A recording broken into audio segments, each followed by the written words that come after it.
Praise God. Blessed morning mga kapatid. Good morning, class. Nakakagalak, nakakatuwa na andito na naman tayo sa loob ng isang linggo.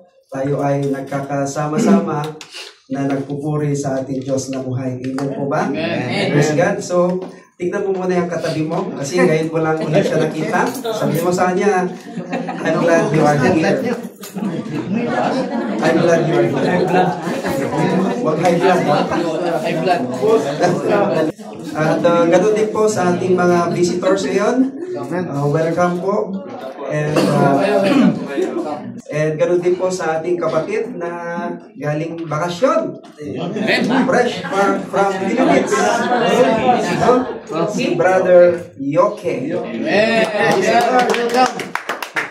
Ang ganda ng ating new church. Ano po? Hindi pa yan tapos. Kaya ganyan pa. Ang aking babahagi sa inyo ngayon, mga kapatid, is 3 lessons from Jesus and happy homecoming at Nazareth. Amen. I repeat it again. 3 lessons from Jesus and happy homecoming at Nazareth. Baka sasabihin, bakit unhappy homecoming? Okay, titignan natin mamaya, mga kapatid.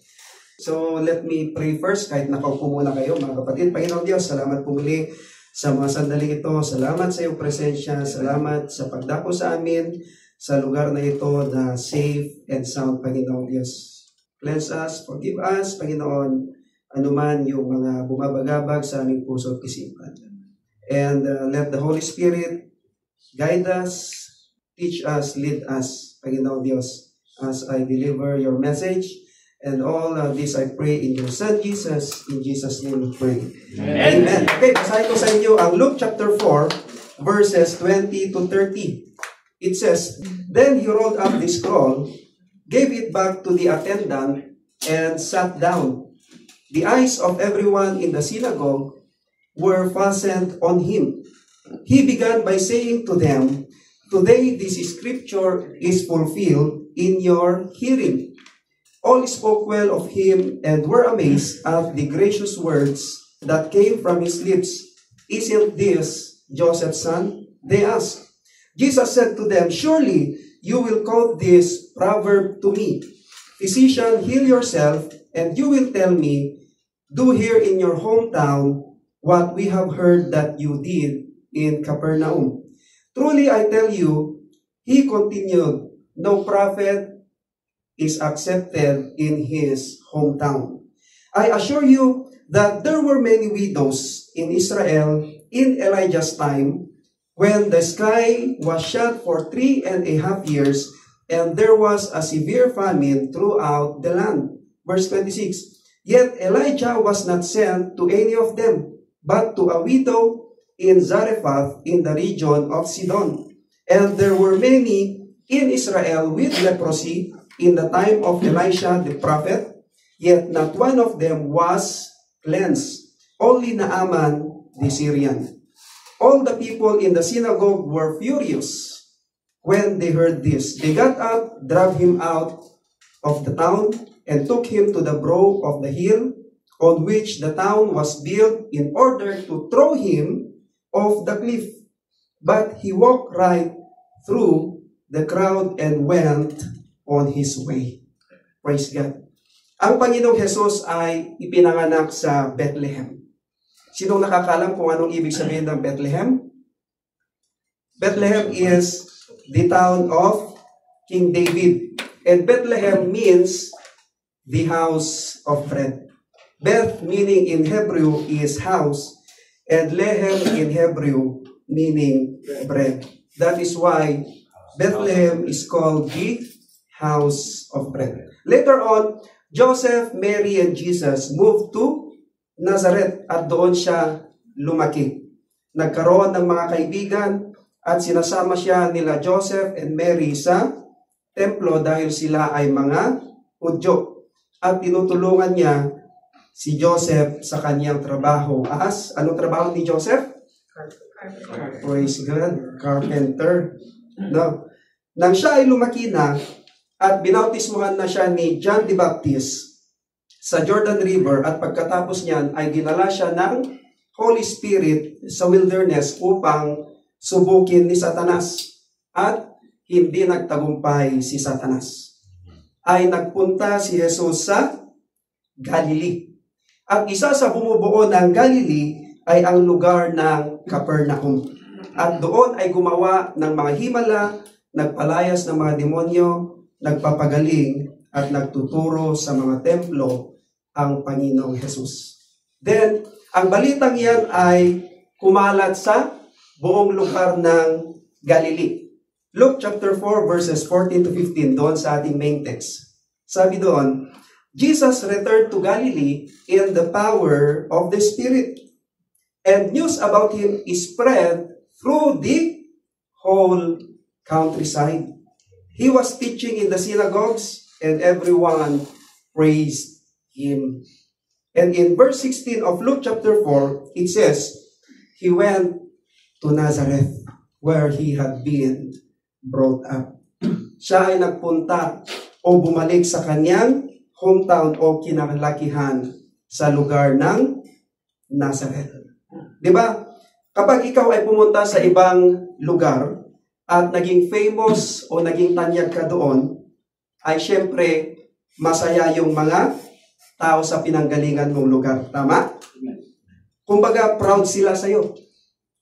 Inahangaan ka nila at sila dapat yung magiging unang supporters mo.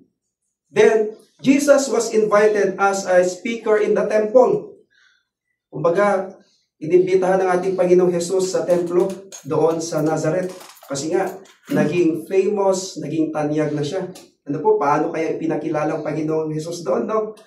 Ang ating speaker ngayon, walang iba kundi si Jesus. Ano po? So, hindi ko alam kung paano nila inintroduce ang ating Panginoong Jesus doon sa templo. Okay? Kasi he was invited as a speaker doon.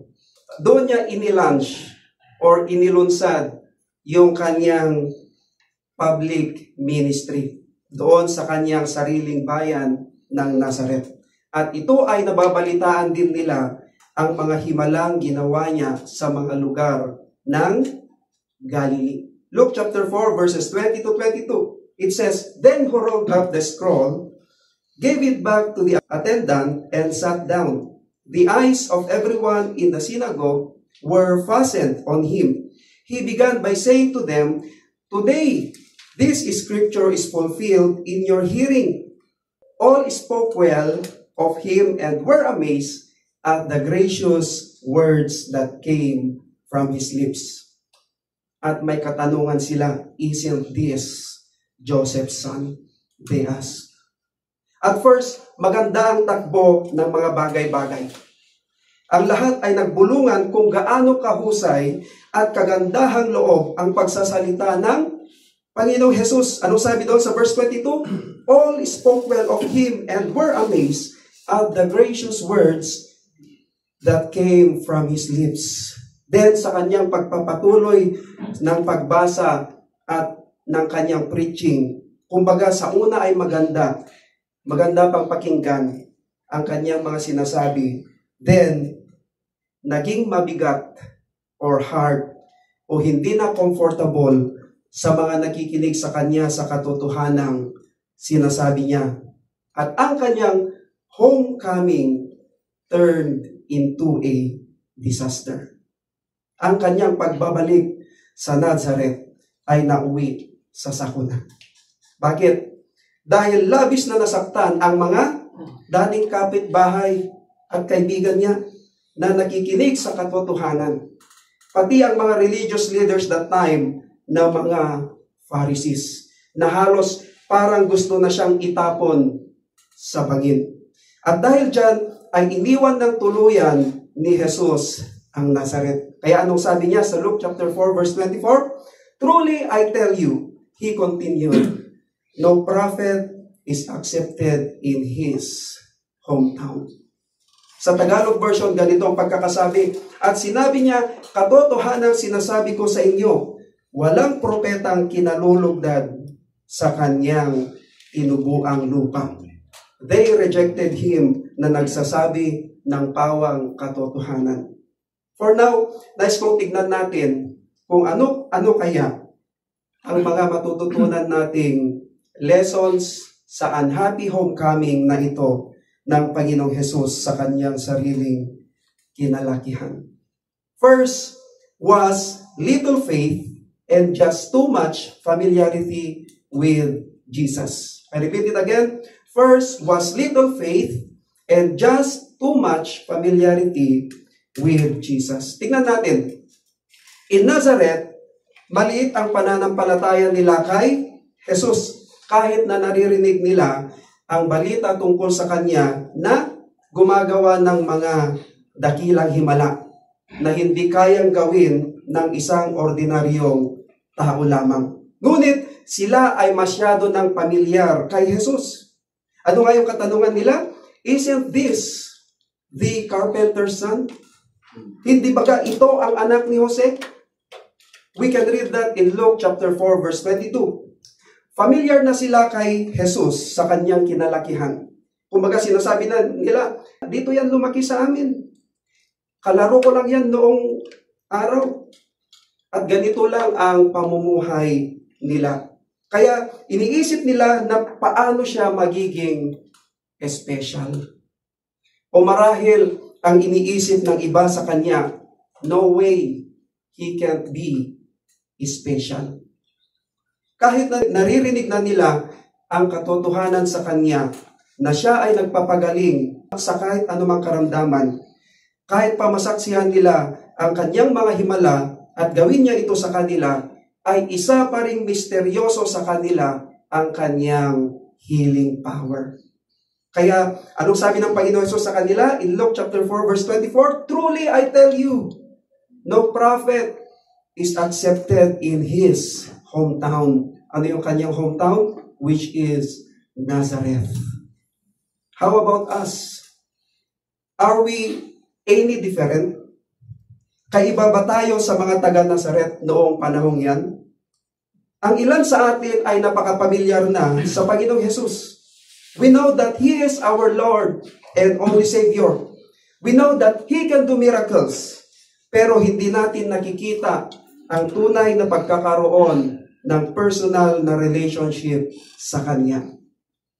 Kung lumaki ka sa simbahan, madaling isipin na ikaw ay isang Kristiyano sa pamamagitan ng association o samahan.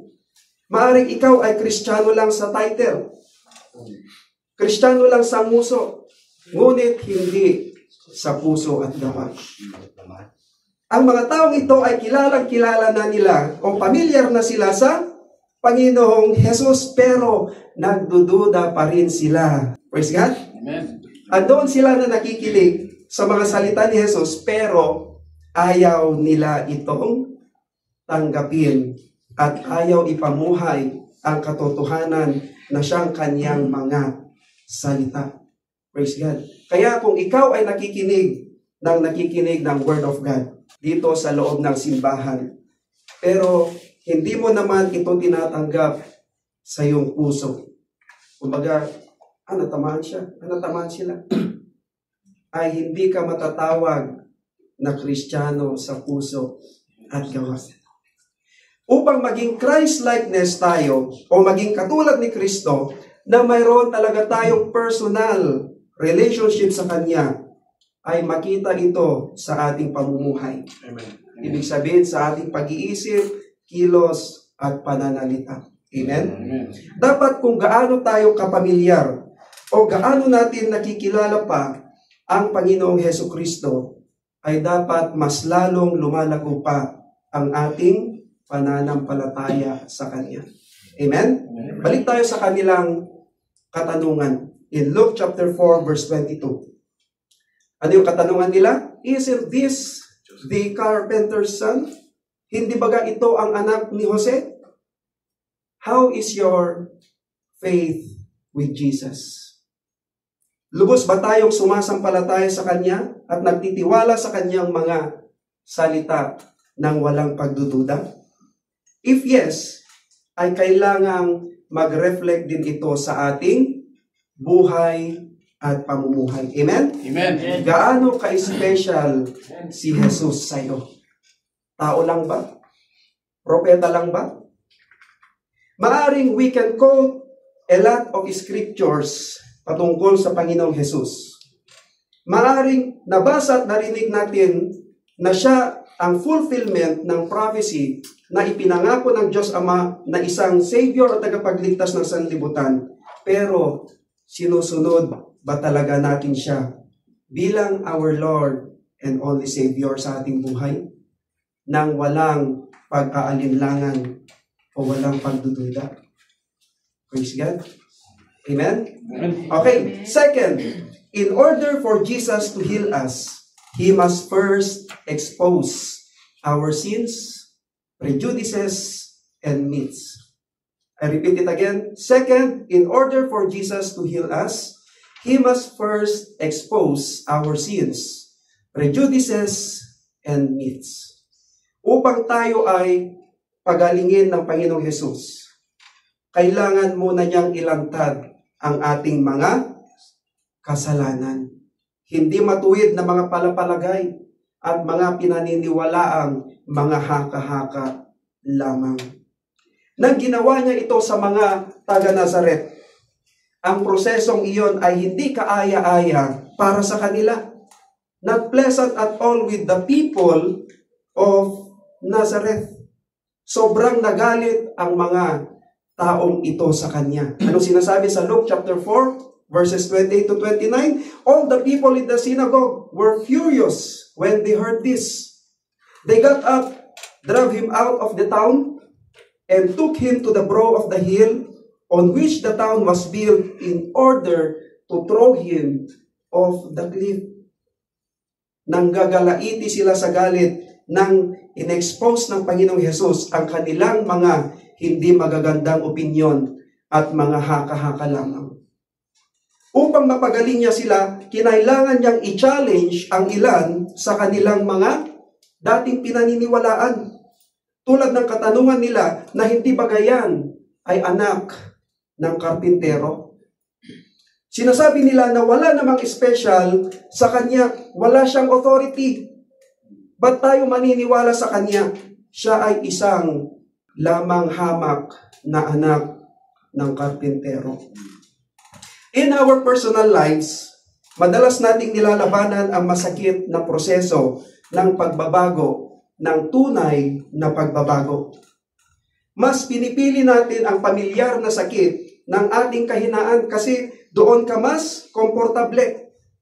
Hindi ka na nagiging komportable kapag sinasabi na sa iyo ang katotohanan o nag-i-expose ang iyong mga kasalanan. Nagpintig, no? Nagpipintig ang tainga.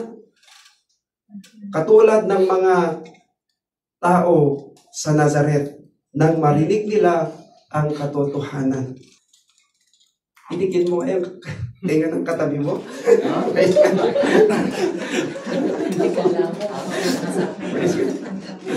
Unahan lang yan. Ano ang sobrang ikinagalit nila sa Panginoong Hesus sa mga tao ng Nazaret? Nang i-challenge ng Panginoon ang kanilang prejudices. Racist kasi ang mga Jew na ito. May discrimination sa kanila. Kapag hindi ka Jew ay mababa ka o kaya'y marumi ka that time. Na iniisip nila na sa pagiging Jew nila ay mas superior o mas may pabor ang Diyos sa kanila kumpara sa mga Gentiles. At inakusahan ng Panginoong Hesus sila ng kawalan ng pananampalataya. Amen? What about us? Yan na naman yung what about us. Anong mga nagigibabaw sa atin? Mga nagiging prejudices or superior sa ating buhay na dapat itama muna bago tayo pagalingin ng Diyos. Mas superior ba ang laman or flesh natin kaysa sa ating pananampalataya kay Kristo? Mas superior ba ang pride natin kaysa sa pagpapakumbaba kay Kristo? Mas superior ba ang anger natin kaysa sa pag-ibig natin katulad kay Kristo?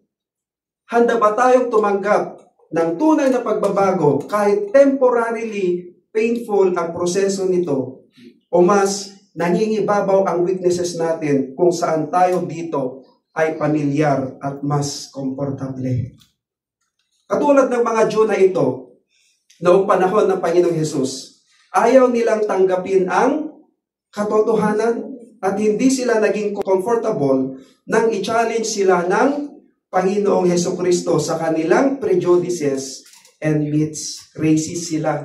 May discrimination at mayroon silang mga opinion at haka-haka. Ito rin pagdating sa atin, mga kapatid, even yung mga tao na ginagamit ng Diyos sa ating buhay upang i-challenge tayo o pagsabihan tayo sa ating mga superiorities and prejudices in life, ay hinahamak o nagagalit tayo sa kanila kasi hindi na tayo comfortable kapag kinokorek tayo at sa ating mga naririnig na katotohanan.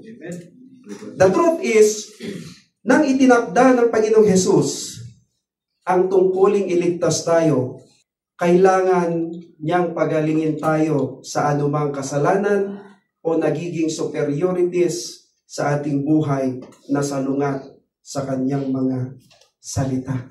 Praise God. Last point natin. Third, when people reject Jesus, they miss the opportunity of a lifetime. I repeat it again. Third, when people reject Jesus, they miss the opportunity for or of a lifetime. Kapag tinanggihan ng mga tao ang Panginoong Hesus, pinalampas nila ang pagkakataong panghabang buhay sa langit. Take note, walang record na bumalik ang Panginoong Hesus sa Nazareth pagkatapos nilang tangkaing itulak siya mula sa isang bangin. Buti, nakatakas siya, no? Paano kaya siya nakatakas? Na sinasabi sa verse 30. Anong sabi doon? But he walked right through the crowd and went on his way. Mula noon, ginawa niyang punong tanggapan or headquarters ang Capernaum. Kumbaga, naging second home na niya ito. Kasi nga, hindi siya tinanggap sa Nazareth na kanyang kinalakihan. Then, years later, talon muna tayo dyan, si Apostle Paul ay nangaral ng good news, pero tinanggihan ito ng karamihan sa mga Hudyo. Same scenario.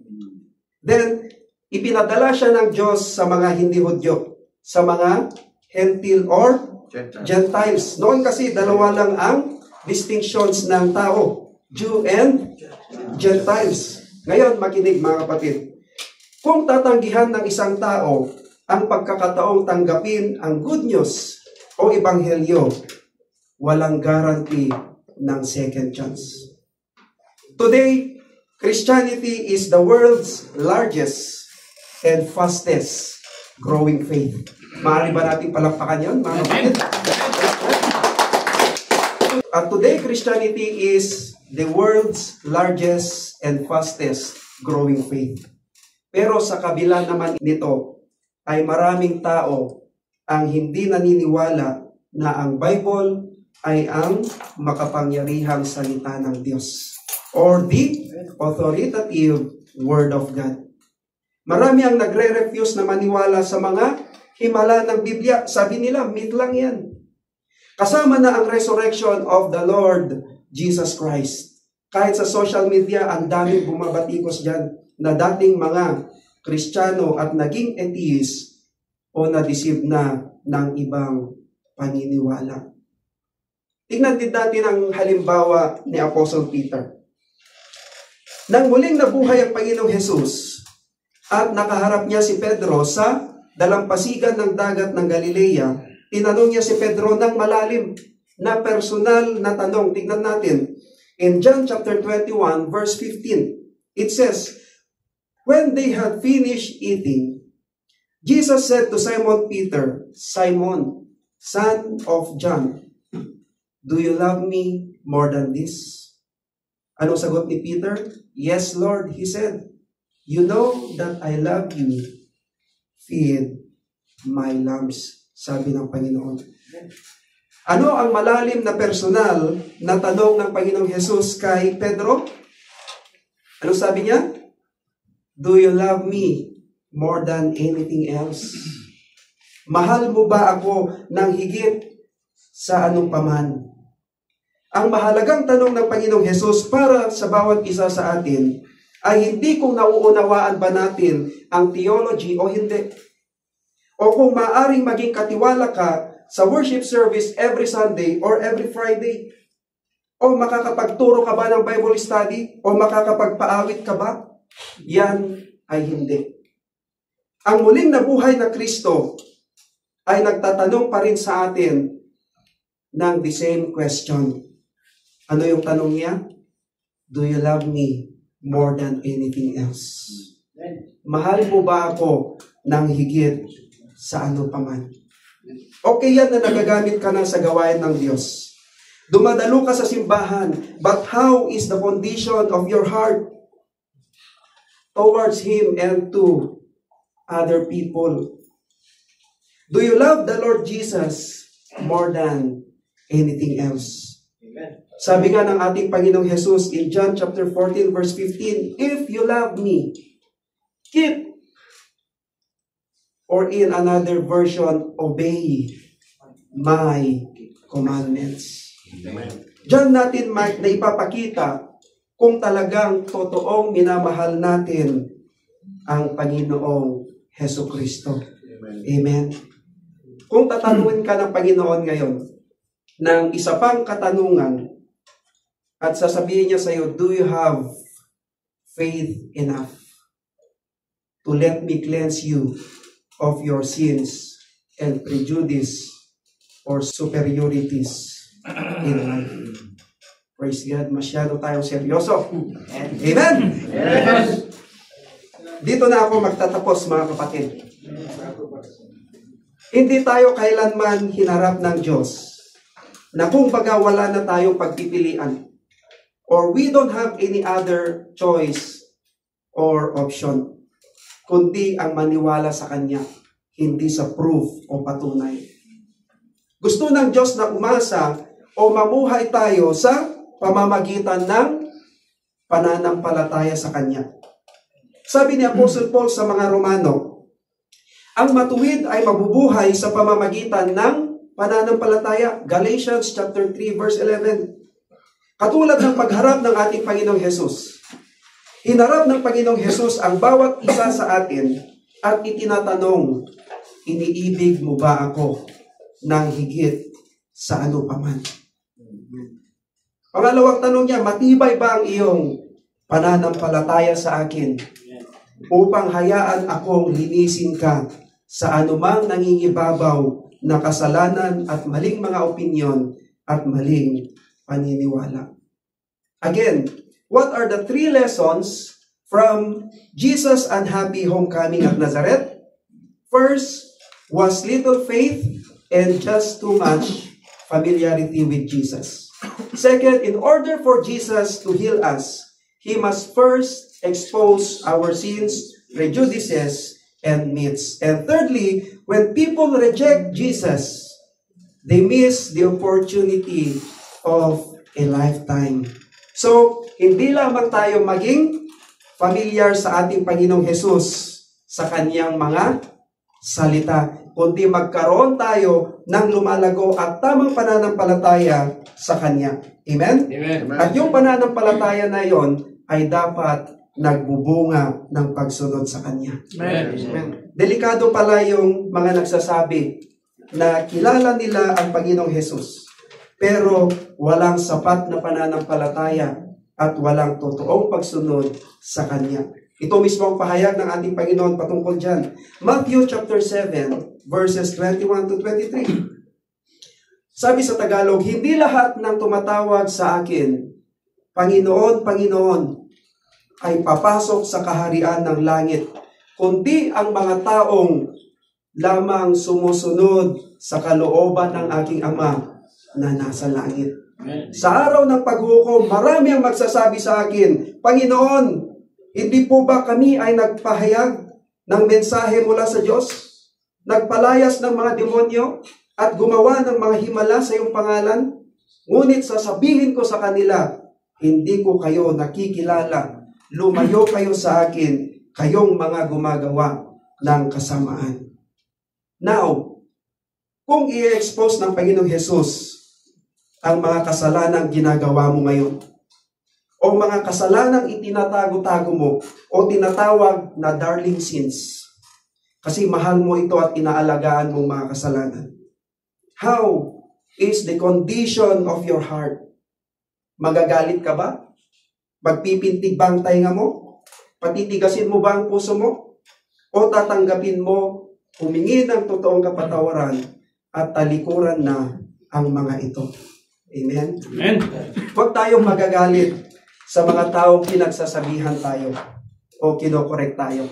Amen? Amen. Lalong-lalo na sa mga pastor na sila ay instrumento lamang ng Diyos that is inspired by the Holy Spirit upang ibahagi ang katotohanan sa Biblia dahil ang salita ng Diyos ay ginagamit sa pagtuturo. Amen. For doctrine or teaching, sa pagsansala, for reproof or for rebuke, sa pagsaway, for correction, sa ikatututo na nasa katwiran, for instruction or training in righteousness, upang ang tao ng Diyos ay maging sakdal, tinuruang lubos sa lahat ng mga gawang mabuti. Saan natin mababasa yan? 2 Timothy chapter 3 verses 16 to 17. Biruin ninyo, nasa loob na ng templo ang pinagsasabihan ng Panginoon. O sa panahon natin ngayon ay mga Kristiyano o kaya mga nasa loob na ng simbahan. Pero ano yung naging reaksyon nila? Sila ay nagalit. Kaya yung mga pastor na medyo expository ang preaching nila ay mayroong mga palihim na nagagalit sa kanila. Dahil ayaw ng tao na sila ay pinagsasabihan. Mas kailangan natin ang mga preacher na ganyan sa ating kapanahunan, who is boldly preaching the truth and exposing their sins. Ang Panginoong Jesus that time, hindi niya iniisip kung sino-sino yung mga tao doon. Hindi niya iniisip kung matagal ka na o hindi. Kung ano man ang posisyon mo sa church. But He is there to preach boldly the truth and expose their sins. Amen? Amen. At kailangan natin kumilos upang ibahagi ang good news sa lahat dahil walang second chance kapag namatay ang isang tao na wala si Kristo sa kanya. Amen? Amen. Let us welcome the Lord in our hearts wholeheartedly with excitement and gladness. Nais ko muna magsitayo kayo lahat. Tayo muna ay mananalangin. Yes, Lord. Panginoong Diyos, salamat po muli, Panginoon. Salamat sa iyong mga salita sa mga sandaling ito.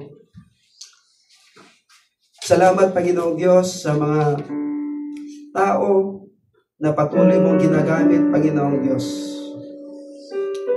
Nawa, Panginoon, kapag titingin ka sa aming life ngayon, ay masisiyahan ka, Panginoong Diyos. Tulungan mo kami, Banal na Espiritu, na hindi maging katulad ng mga tao sa Nazaret. Nasa una lang, parang welcome na welcome ka, Panginoon, sa aming buhay. But later on, hindi ka na welcome sa aming buhay. Holy Spirit, give us the appetite, the excitement, the gladness sa mga banal na salita. Yes, Lord, salamat, Panginoong Diyos. Kung hindi ka man welcome sa lugar na yon, Panginoong Diyos, sa aming puso, Amen. sa aming church, sa aming buhay, sa aming pamilya, sa aming workplace, Panginoon, you are welcome, Panginoon Diyos. Ikaw po ang pag-reign sa aming buhay, sa aming puso.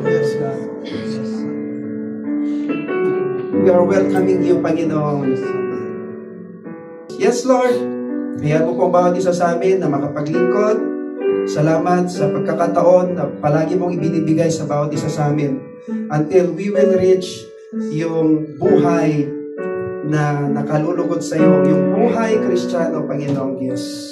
Maraming salamat, Panginoong Diyos. Patuloy mo pong itama, i-prone yung aming mga buhay, Panginoon. Maraming salamat, Panginoong Diyos.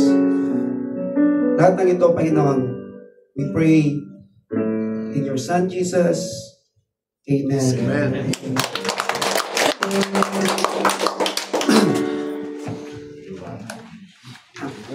Binabalik ko sa ating gwapong presider.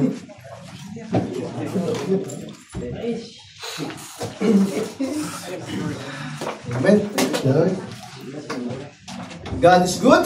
All the time. All the time. God is good. Amen. Purihin ng Panginoon sa dinala sa atin ng ating pastor, ang mensahe. Nawa ay tumimo sa ating puso at isipan lahat ng ating makinig. Kilala ko. Good morning. Pakilala mo na. Sakali na ba? Good afternoon po mga kapatid. Ako po si Yuki. Visitor pala dito. Kasi ano na, di ba? Tagal na. Galing po ako ng Pinas. Ako nagpapasalamat po sa Panginoon na yung case ng papa ko ay na-solve na. Amen. Amen. Ano na kami ng justice sa yung pagkamatay niya. Saka blessing. Dami pong dumating na blessing sa buhay ko. Alam ko ng mga kapatid yan.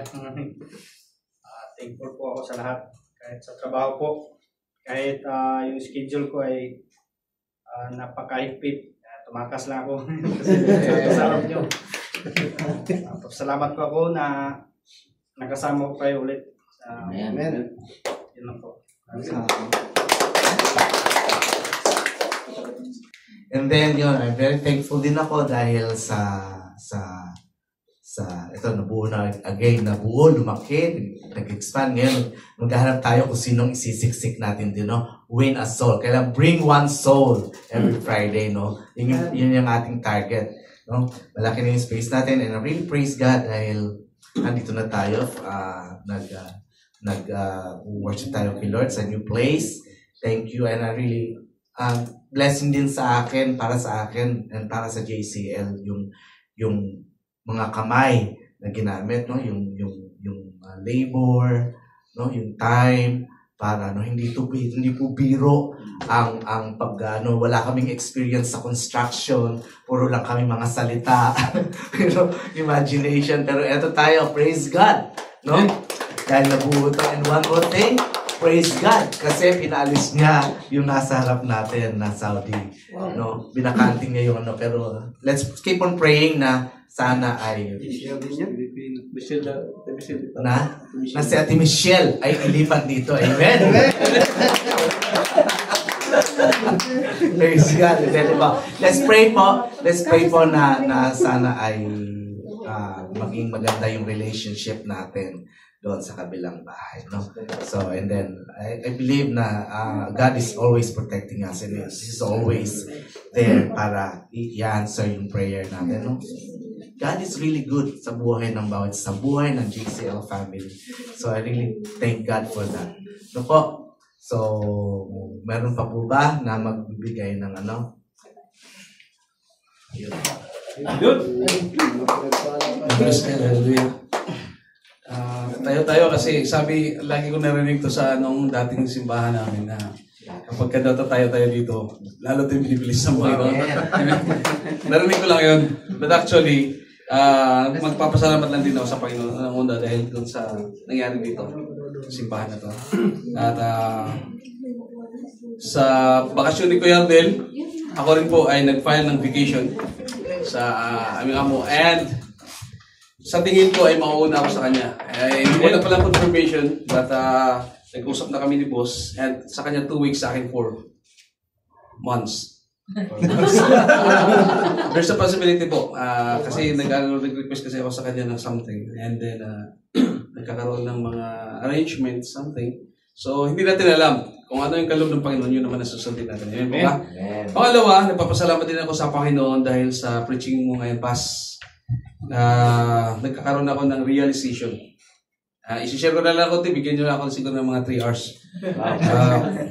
Nagkakaroon ako ng realization in a sense na tama yung sinasabi ni Pastor na lagi ako nakakarinig ng salita ng Diyos.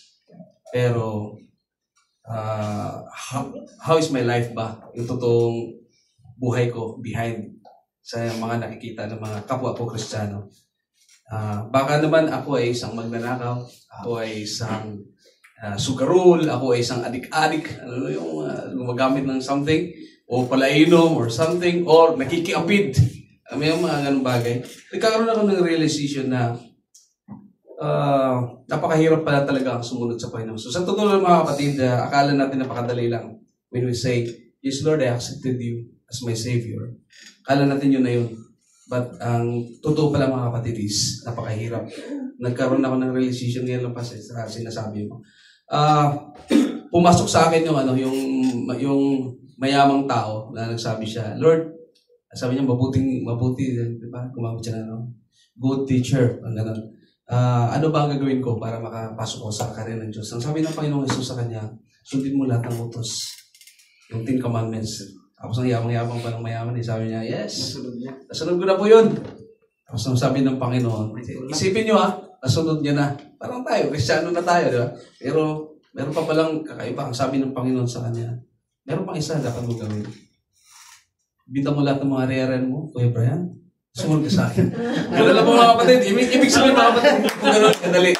Well, nagpapasalamat ako sa Diyos sa lahat ng bagay, sa aking health. Kahit na wala kaming tulog, halos 2 hours lang. Salamat sa Diyos sa kalakasan ng bawat isa. At higit sa lahat sa buhay ng bawat isa natin. Purihin ng Diyos sa Kanya, ang pinakamataas na papuri pagsamba in Jesus' name. Amen. Amen.